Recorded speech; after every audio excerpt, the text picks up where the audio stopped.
சிம்பிளாக மிளகாத்தூள் போட்ட சாம்பார் எப்படி வைக்கிறது பார்க்கலாமா? கொஞ்சோண்டு பருப்பு, அதாவது ஒரு கிளாஸ் பருப்பு போதும், ரொம்ப தேவைப்படாது. அதில் ஒரு 7 பல்லு பூண்டு, மீடியம் சைஸ் வெங்காயம் 2, மீடியம் சைஸ் தக்காளி 2, கொஞ்சோண்டு பெருங்காயத்தூள், ஒரு 3 போல பச்சை மிளகாய், கொஞ்சோண்டு மஞ்சத்தூள் போட்டு குக்கரில் வைக்கிறதா இருந்தாலும் ஓகே.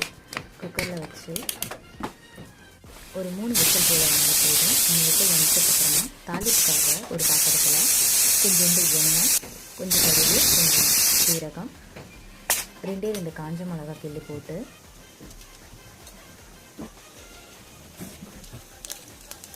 கொஞ்சம் கருவேப்பிலை போட்டு தாளிப்பை இறக்கிக்கோங்க. பருப்பு வெந்த பருப்பில் தண்ணியை வடிச்சிட்டு பருப்பை நல்லா கடைஞ்சி உப்பு போட்டு அந்த பருப்பையும் அதில் ஊற்றி ஒரு 2 கொதி வந்ததுக்கப்புறம் இறக்கிட்டு சாப்பாட்டுக்கு ஊற்றி சாப்பிட்டாலும் சரி, டிஃபனுக்கு சாப்பிட்டாலும் சரி சூப்பராக இருக்கும். சாப்பிட்டு பார்த்துட்டு கமெண்ட்டில் சொல்லுங்கள். பாய்.